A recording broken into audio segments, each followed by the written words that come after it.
kanina ko pang umaga nabasa yan. At saka ngayong gabi lang, before ako nag-enter sa Zoom, naipasa din ang balita na yan sa akin. Sa akin kasi ganito, bakit naman parang ito yung decision ng Supreme Court, tapos biglang binago? Ano yun? Parang, ang akala ko kasi ang Supreme Court, pag nag-decide, yun na yun. Kasi pinag-aaralan naman nila yan. Binago On the other hand, ang COMELEC, parang sa tagal naman, bakit ngayon? Parang daming, parang ang timing ng pagkaka-release ng mga decision at reversal ng decision, parang nakakataas ng kilay.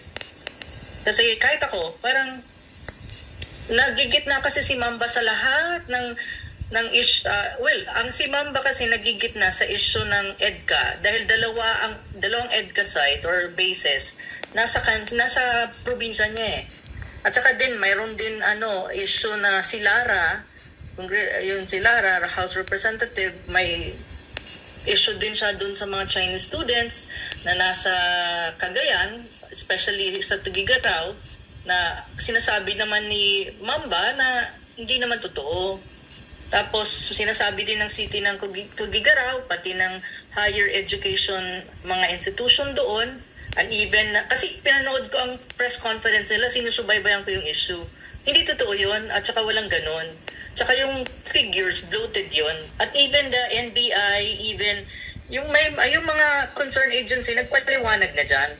So parang out of the blue, dahil dito sa mga issues na to, out of the blue, may decision, kaagad, sunod-sunod.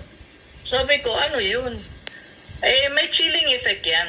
Sa iba pang mga tao, na tumatayo sa mga issues na critical para sa bansa. Malino, parang hello.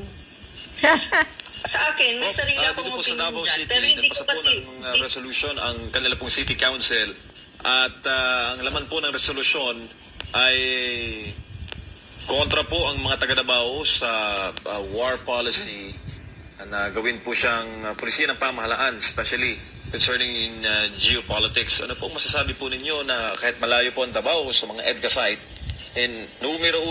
nanguna po ang City Council ng syudad na ito para po magpasa ng reso para ipanawagan ng no to war sa national government? Oo, ako'y kinocongratulate ko po ang Davao City, at especially yung council ng Davao City na nag-issue sila ng resolution, at kung nakita ko rin yung photo nila, may t-shirt pa sila na no to war. Kasi silang kauna-unahang Shopee. Dami namang advertisement ng Shopee. Uy, ano ba yan? city council na tumatayo dun sa polisiya talaga na no to war. It's constitutional. Kasi naman talaga dapat tayuan. So ako po'y natutuwa at ako po'y kinocongratulate ko po kayo. At sana naman sundan ito ng iba pang mga city council sa across the country. Kasi ito na may nakakabuti at ito talaga dapat ang polisiya ng ating bayan at ng current government. Pero parang taliwas ata ito sa sinusulong ng current government So ako kanina talaga, natuwa ako. I mean, sabi ko nga, ang Davao talaga ngayon, ang tinatawag mong prime mover sa alam mo yun, sa pagtataguyod kung ano ang dapat at anong nararapat para sa bansang Pilipinas. Ang Davao yun Yes. Ang Davao City specifically. Correct.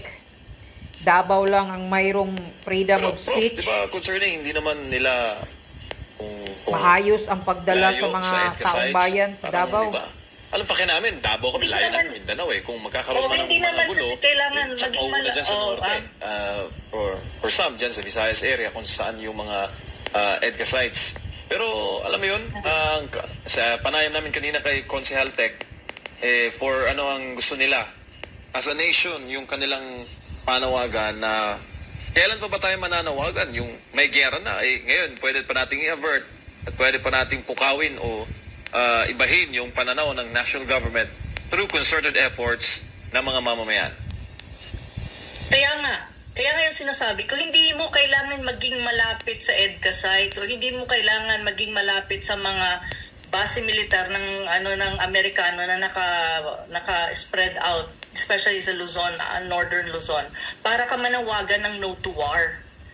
as early as now, na hindi pa nangyayari, panahon po ito para manawagan na wag. Kasi kapag nandyan na yan, wala ka nang magagawa. Ang magagawa mo na lang is magtago at tignan kung saan ka pwedeng pumasok para hindi ka tamaan ng shells galing sa mga missile whatsoever.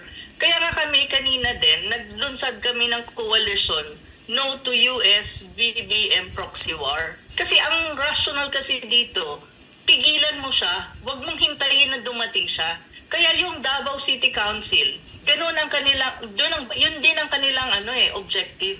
Kasi hindi mo kailangan maging malapit. Kasi one thing that we have to remember, if in any case the country would be in a war with any country for that matter, sabihin na natin, hindi lang po yung mga EDCA sites area ang apektado niyan, buong Pilipinas yan. Kaya ang usapin po ng no to war is usapin ng buong Pilipinas. Ng buong Pilipinas at yan. ako po'y natutuwa at nagagalak at kinukongratulate ko ang paninindigan ng City Council ng Davao City. Sana nga lahat ng councils ay maintindihan yung issue at sana nga susugan nila yung hakbang na ito ng Davao City. Correct. At iba pang mga, lalo na yung ibang civil society movement, yung mga communities natin sa Pilipinas, they need to do something. Huwag nating hintayin na magkaroon pa ng putukan before pa tayo manawagan. Kasi huli na po yun. Exactly. Wala na tayong magagawa pag nandyan na. Ngayon ang panahon para sabihin natin sa gobyerno na ang buong Pilipinas, ang mga LGUs, ang mga communities, civil society ay hindi pumapayag sa ganitong polisiya ng current government.